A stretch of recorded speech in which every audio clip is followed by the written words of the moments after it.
Delving into the life of Steve McQueen reveals a complex figure behind the iconic image. His striking blue eyes and rebellious spirit captivated audiences, yet his on-set behavior often left a trail of discontent among colleagues. Many who worked with him described experiences marked by tension and conflict. McQueen's intense drive for perfection sometimes translated into a demanding and difficult demeanor, leading to friction with directors and co-stars alike.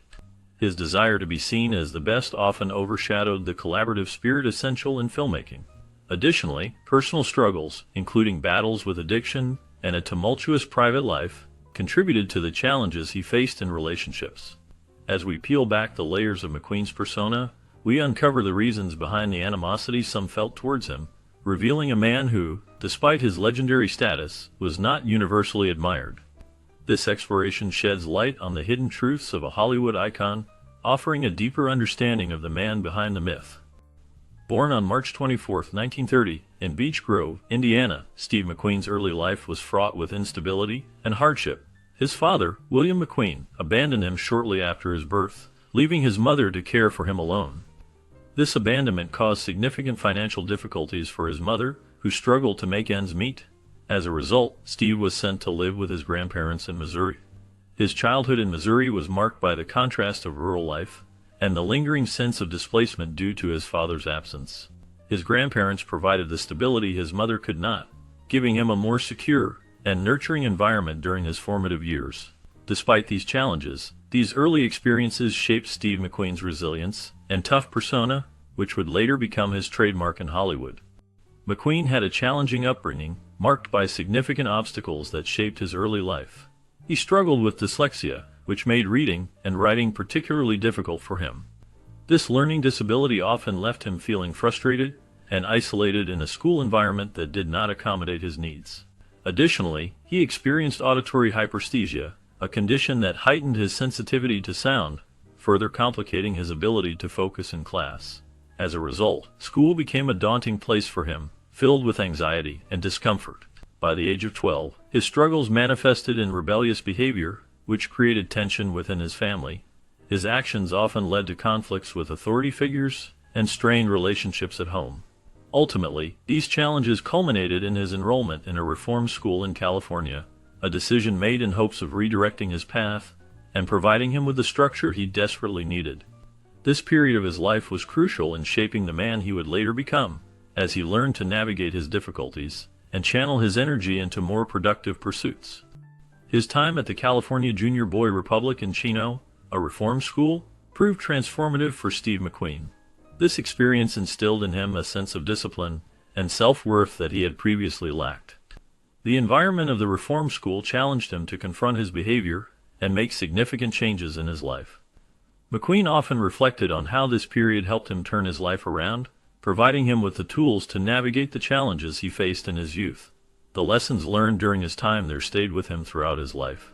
Later, as a successful actor, he felt a strong connection to the school and its mission. He made it a point to visit and donate to the California Junior Boy Republic, showing his gratitude for the positive impact it had on him. This act of giving back highlighted his commitment to helping others who might be in similar situations, reinforcing the importance of second chances and personal growth. After leaving the reform school, McQueen joined the Marine Corps in 1947. His early days in the military were marked by his rebellious nature, which had been a part of him since his youth. However, as time went on, he began to adapt to the structure and discipline that military life demanded.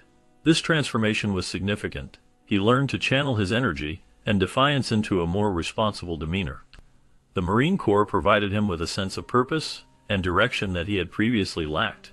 His commitment to his duties and the respect he earned from his peers and superiors reflected this change. By the time he completed his service in 1950, McQueen had matured into a disciplined individual, earning an honorable discharge. This experience not only shaped his character but also laid the groundwork for his future endeavors in life and acting. After his time in the Marines, Steve McQueen found himself navigating a world filled with uncertainty. He took on various odd jobs, trying to find his place in society. During this period, he stumbled upon acting, which he saw as a potential outlet for his internal struggles. The art of performance offered him a way to express himself and channel his emotions. With the support of the GI Bill, he decided to pursue this newfound passion more seriously. He enrolled in acting classes at the neighborhood playhouse in New York City, where he studied under the renowned teacher Sanford Meisner. This experience was transformative for McQueen, as it helped him develop his craft and gain confidence. The techniques he learned would later influence his unique style on screen, allowing him to portray complex characters with depth and authenticity. His journey into acting marked the beginning of a remarkable career that would eventually make him a legendary figure in Hollywood. McQueen's rise to stardom began in 1955 with a small but noticed performance in the play A Hatful of Rain. This role showcased his unique style and talent, capturing the attention of audiences and critics alike. Following this initial success, he found more opportunities in television, where he continued to develop his craft. His early roles allowed him to demonstrate his acting abilities and charisma, which set him apart from his peers. The turning point in his career came in 1958, when he landed a breakthrough role in the TV series Wanted Dead or Alive. This series featured McQueen as a bounty hunter named Josh Randall, and it quickly became popular.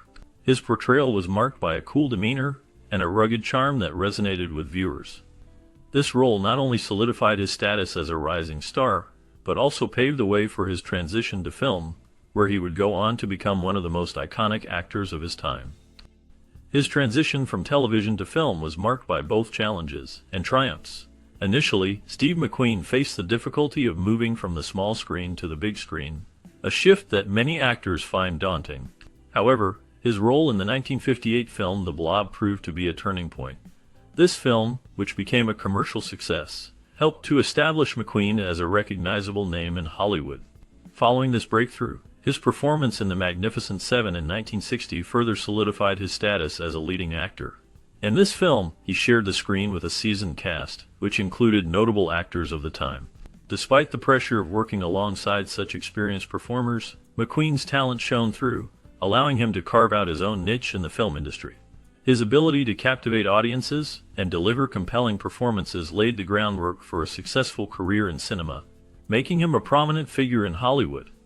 McQueen became synonymous with cool masculinity in his roles, especially in films like The Great Escape, where he performed his stunts, including the famous motorcycle scene, further building his on-screen persona.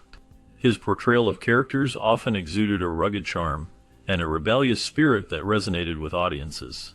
In The Great Escape, McQueen's character, Captain Virgil Hiltz, is a prisoner of war who embodies the fight for freedom.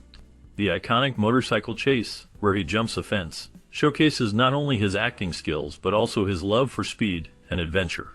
This scene has become one of the most memorable moments in film history, solidifying McQueen's status as a cultural icon. His ability to blend toughness with vulnerability made him relatable to many viewers. Throughout his career, McQueen took on roles that highlighted his unique blend of charisma and grit, making him a lasting figure in Hollywood and a symbol of the cool, anti-hero archetype. Iconic roles like Bullitt and The Thomas Crown Affair showcased McQueen's ability to blend his love for action with complex characters, portraying depth and authenticity in every performance. In Bullitt, McQueen played a tough San Francisco cop named Frank Bullitt, who is determined to solve a murder case while navigating the challenges of police work and personal integrity. His performance was marked by a cool demeanor and a relentless pursuit of justice, which resonated with audiences and set a new standard for action heroes. The film is also famous for its thrilling car chase, which remains one of the most celebrated sequences in cinema history. Similarly, in The Thomas Crown Affair, McQueen took on the role of a wealthy and sophisticated businessman who masterminds a daring bank heist. This character allowed him to explore themes of intelligence, charm, and seduction, showcasing his versatility as an actor. The film's blend of romance and intrigue, along with McQueen's magnetic screen presence, captivated viewers and solidified his status as a leading man. Through these roles, McQueen not only entertained but also left a lasting impact on the film industry, demonstrating that action can coexist with character depth and emotional complexity. McQueen's deep passion for racing significantly influenced his film Le Mans, released in 1971. He was not just an actor in this project, he was deeply involved in its creative direction. McQueen insisted on using real race footage, which added a layer of authenticity that was rare for films of that era. This choice allowed the film to blend documentary-style realism with traditional narrative filmmaking, creating a unique viewing experience. However, the production faced numerous challenges. The logistics of filming during actual races were complex, and the team had to navigate various obstacles to capture the thrilling essence of motorsport. Despite these difficulties, McQueen's commitment to portraying racing accurately shone through, making Le Mans a testament to his love for the sport. His dedication not only showcased his skills as an actor, but also highlighted his desire to honor the world of racing, which he cherished deeply. The film remains a significant part of his legacy, reflecting his passion and determination. The rivalry between Steve McQueen and Paul Newman began in the 1960s, fueled by their competitive spirits both in film and in racing. Both actors were at the height of their careers, and their personalities often clashed. This tension became particularly evident during the production of The Towering Inferno in 1974. As they worked together on this disaster film, the competition for screen time and top billing intensified. Each actor wanted to showcase his talent and secure his status as the leading man. Their egos were on full display, leading to a battle that was not just about the roles they played, but also about their identities as stars. The film's promotional materials highlighted their names, but the struggle for prominence created an atmosphere of rivalry that was palpable on set. Despite their differences, both McQueen and Newman were immensely talented, and their legacies in Hollywood remain significant. The dynamic between them is a fascinating chapter in the history of cinema, illustrating how competition can drive creativity while also creating tension. Conflicts often mark Steve McQueen's professional and personal relationships, creating a complex dynamic with his co-stars. Notably, his disputes with actors like James Garner, Yul Brynner, and Charles Bronson highlighted the tensions that arose during filming. McQueen's desire to be the center of attention frequently led to friction on set. For instance, during the production of The Magnificent Seven, he attempted to upstage his fellow actors, which did not sit well with them. This behavior stemmed from his intense drive to succeed and be recognized as the leading man. Such conflicts were not limited to just one film. They seemed to follow him throughout his career. The competitive nature of Hollywood, combined with McQueen's strong personality, often resulted in strained relationships. His co-stars sometimes found it challenging to work alongside him, as they navigated the pressures of their own careers, while dealing with McQueen's need for dominance in their shared projects. His intense rivalry with Yul Brynner on the set of The Magnificent Seven became notorious, as McQueen constantly tried to steal the spotlight through subtle actions. This competition was not just a matter of personal pride, it was a clash of two strong personalities. McQueen, known for his cool demeanor and charisma, often found ways to draw attention to himself, even if it meant defying Brynner's demands. Brynner, who played a commanding role in the film, expected the cast to adhere closely to the script and maintain a certain level of decorum on set. However, McQueen's desire to shine led him to improvise and take liberties with his lines, which frustrated Brynner. The tension between them was palpable, with McQueen's antics often overshadowing Brynner's performance. This rivalry became a defining aspect of the film's production, illustrating the competitive nature of Hollywood and the lengths actors would go to secure their place in the limelight. Their interactions on set were marked by a mix of rivalry and mutual respect, as both were talented actors striving for excellence in their craft. The behind-the-scenes drama added an intriguing layer to the film's legacy, making it not just a classic Western, but also a fascinating study of the dynamics between two iconic figures in cinema. McQueen's rebellious nature and demands for attention also strained his relationship with director John Sturges, who directed him in The Magnificent Seven and The Great Escape. Their collaborations were marked by a mix of professional success and personal conflict. McQueen, known for his strong personality and desire to stand out, often clashed with Sturges over creative decisions and the direction of their films. Despite the critical acclaim and popularity of their projects, the tension between them grew over time. Sturges, who had a clear vision for his films, found it challenging to manage McQueen's need for creative input and recognition. This dynamic created an environment where both the actor and director struggled to find common ground. Ultimately, their repeated clashes led to the end of their professional relationship, despite the successful films they had created together. The legacy of their work remained significant, but the personal disputes overshadowed their collaborations. McQueen also held a long-standing grudge against Robert Redford, who took on the role McQueen rejected in Butch Cassidy and The Sundance Kid due to top billing issues, further intensifying McQueen's resentment toward Redford. The conflict began when McQueen was offered the chance to star alongside Redford in the film. However, he felt slighted when the producers insisted on giving Redford top billing, which McQueen believed undermined his own status as a leading man. This disagreement over credits was not just a matter of ego. It represented a deeper concern for McQueen about how he was perceived in Hollywood. As a result, he turned down the role, which ultimately became one of Redford's most iconic performances. The tension between the two actors lingered for years, with McQueen reportedly refusing to acknowledge Redford in social settings. This feud highlighted the competitive nature of the film industry during that era, where roles and recognition were fiercely contested. The rivalry became a notable part of both actors' legacies, illustrating how personal and professional conflicts can shape relationships in Hollywood. Even after McQueen's death in 1980, his legacy continued to spark controversy, with legal battles over the use of his image and internal disputes among his heirs about how best to preserve and capitalize on his estate. The actor, known for his iconic roles and rugged charm, left behind a significant cultural footprint that his family sought to manage.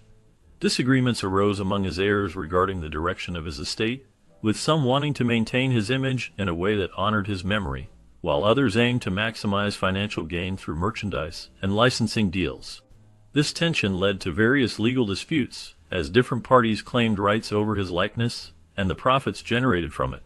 The ongoing battles highlighted the complexities of managing a celebrity's legacy, especially one as influential as McQueen's. His image became a point of contention, with various entities seeking to profit from it, leading to a series of court cases that underscored the challenges faced by his family in navigating the commercial landscape surrounding his enduring fame. The exploration of Steve McQueen's life reveals a man who was both a cinematic legend and a source of conflict. His striking blue eyes and rebellious spirit drew audiences in, yet his on-set behavior often alienated those around him. Colleagues frequently described their experiences with him as fraught with tension, stemming from his relentless pursuit of perfection. This drive sometimes manifested as a demanding and difficult demeanor, creating friction with directors and co-stars. The collaborative nature of filmmaking was often overshadowed by McQueen's desire to be recognized as the best. Furthermore, his personal struggles, including battles with addiction and a tumultuous private life, added layers to his complex character. As we delve deeper into McQueen's persona, we uncover the reasons behind the animosity some felt towards him. This journey reveals a man who, despite his iconic status, faced significant challenges in his relationships, offering a nuanced understanding of the individual behind the Hollywood